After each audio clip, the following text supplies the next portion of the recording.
ಪರಿಶಿಷ್ಟ ಜಾತಿ ಮತ್ತು ಪರಿಶಿಷ್ಟ ಪಂಗಡ ಅಂದರೆ ಶೆಡ್ಯೂಲ್ಡ್ ಕಾಸ್ಟ್ ಅಥವಾ ಶೆಡ್ಯೂಲ್ಡ್ ಟ್ರೈಬ್ಸ್, ಈ ಪಂಗಡಗಳಿಗೆ ಮೀಸಲಾತಿ ಅಥವಾ ರಿಸರ್ವೇಷನ್ ಇರುವಂಥದ್ದು ನಮಗೆ ಗೊತ್ತಿರುವಂಥದ್ದು. ಇದಕ್ಕೆ ಆಧಾರ ನಮ್ಮ ಭಾರತ ಸಂವಿಧಾನ. ಆದರೆ ಈ ಒಂದು ರಿಸರ್ವೇಷನ್ ಏನಿದೆ ನಮ್ಮ ಶಿಕ್ಷಣ ಸಂಸ್ಥೆಗಳಲ್ಲಿ ಅಥವಾ ಸರ್ಕಾರಿ ನೌಕರಿ ತಗೊಳ್ಳುವಲ್ಲಿ ಅಥವಾ ಪಾರ್ಲಿಮೆಂಟ್ ಅಥವಾ ಲೆಜಿಸ್ಲೇಟಿವ್ ಅಸೆಂಬ್ಲಿಗಳಲ್ಲಿ ರಿಸರ್ವೇಷನ್ ಅಥವಾ ಮೀಸಲಾತಿ ಏನು ಭಾರತ ಸಂವಿಧಾನದಲ್ಲಿ ಕಲ್ಪಿಸಿದ್ದಾರೆ, ಈ ಪ್ರಾವಿಷನ್ನು ಪರ್ಮನೆಂಟ್ ಅಲ್ಲ, ಅದು ಟೆಂಪರರಿ.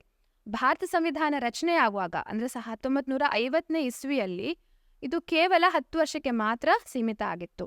ಆದರೆ ಆ ಒಂದು ಯಾಕೆ ರಿಸರ್ವೇಷನ್ ಮಾಡಿದ್ದಾರೆ, ಅದರ ಗೋಲ್ಸ್ ಅಚೀವ್ ಆಗ್ತಾ ಇಲ್ಲ ಅಂತ ಹೇಳುವಂಥ ಕಾರಣಕ್ಕೆ ಪ್ರತಿ 10 ವರ್ಷಕ್ಕೊಮ್ಮೆ ಇದನ್ನು ಎಕ್ಸ್ಟೆಂಡ್ ಮಾಡ್ತಾ ಬಂದರು. ಸೊ ಹೀಗೆ ಎಕ್ಸ್ಟೆಂಡ್ ಆಗ್ತಾ ಆಗ್ತಾ 7 ಬಾರಿ ಇದನ್ನು ಎಕ್ಸ್ಟೆಂಡ್ ಮಾಡಿ ನಮ್ಮ ಕಳೆದ ಬಾರಿ 104ನೇ ಅಮೆಂಡ್ಮೆಂಟ್ ಮುಖಾಂತರ ಈ ರಿಸರ್ವೇಷನ್ ಏನು ಕೊಡ್ತಿದ್ದಾರೆ ಅದು 2030 ತನಕ ಎಕ್ಸ್ಟೆಂಡ್ ಆಗುವಾಗೆ ಮಾಡಿದ್ದಾರೆ.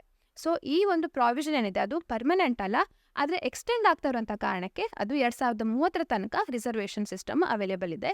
ಅದರ ನಂತರ ಮತ್ತೆ ಎಕ್ಸ್ಟೆಂಡ್ ಮಾಡಿದರೆ ಮಾತ್ರ ಈ ರಿಸರ್ವೇಷನ್ ಸಿಗತ್ತೆ. ಹಾಗೆ ಆಂಗ್ಲೋ ಇಂಡಿಯನ್ಸ್ ಹೇಳುವಂಥದ್ದವರಿಗೆ ರಿಸರ್ವೇಷನ್ ಇತ್ತು ಮೊದಲು, ಆದರೆ ಈಗ 104ನೇ ಅಮೆಂಡ್ಮೆಂಟ್ ಮುಖಾಂತರ ಅವರಿಗೆ ರಿಸರ್ವೇಷನನ್ನು ನೀಡಲಿಲ್ಲ. ಸೊ ಅದು ಅಲ್ಲಿಗೆ ನಿಂತಿತ್ತು. ರಿಸರ್ವೇಷನ್ ಹೇಳುವಂಥ ಒಂದು ಸಿಸ್ಟಮ್ ಏನಿತ್ತು ಆಂಗ್ಲೋ ಇಂಡಿಯನ್ಸ್ ಅವರಿಗೆ ರಿಸರ್ವೇಷನ್ ಈಗ ಸದ್ಯದಲ್ಲಿ ಇಲ್ಲ.